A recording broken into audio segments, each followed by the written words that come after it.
Bonjour à tous, dernier épisode de Demain nous appartient. Notre actualité du jour portera sur Demain nous appartient. Spoiler, gros bouleversement. 3 personnages quitteront la série.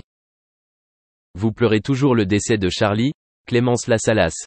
On espère qu'il vous reste quelques mouchoirs, car les scénaristes de Demain nous appartient, TF1, s'apprêtent à faire leurs adieux à 3 nouveaux personnages. Et en même temps. Après le récent départ de Charlie, Clémence Lassalas, les semaines à venir s'annoncent une nouvelle fois passionnantes et riches en émotions à 7. Comme le révèle Téléstar, l'une des familles les plus appréciées des fans de Tomorrow Belongs to Us va bientôt quitter la ville et quittera donc la série. Le magazine révèle, dans les prochaines semaines, la production de la série quotidienne TF1 a décidé de se séparer du groupe clé du feuilleton, Curtis.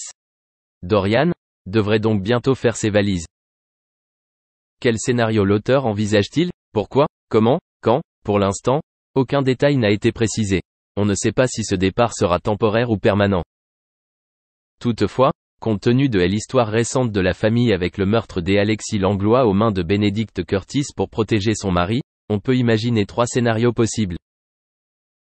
Le plus raisonnable, après avoir prouvé sa capacité à se défendre, Benedict sera libéré et la famille quittera Seth pour se reconstruire ailleurs. La chose la plus illogique, même si sa femme n'a fait que le défendre, Étienne a quand même décidé de quitter Seth avec son fils pour tourner la page. La chose la plus improbable, est vue dans le passé. Le fils et le père organiseront une évasion de prison et le trio se lancera dans la cavale. Merci d'avoir regardé et à la prochaine vidéo. N'oubliez pas de vous abonner à notre chaîne. En attendant, dites-nous ce que vous en pensez dans la section commentaires ci-dessus par exemple. L'animateur passait quelques semaines chez son ami et il était visiblement bien décidé à ne pas adopter le régime alimentaire pourtant très sain de l'animatrice de L'amour est dans le pré. Mais c'est un sujet beaucoup plus étonnant qui interpelle la toile ces derniers jours, on vous l'accorde. Car, le moins que l'on puisse dire, c'est que Karine Le Marchand ne pensait pas avoir à se justifier de ne pas être la mère d'Arnaud Montebourg. On vous raconte tout. Karine Le Marchand précise l'inimaginable sur son compte Instagram. Karine Le Marchand est bel et bien une mère de famille. Mais elle n'a qu'une fille, qui se prénomme Alia et qui est née en novembre 2002. Elle n'a pas de fils et encore moins un fils qui pourrait être son frère.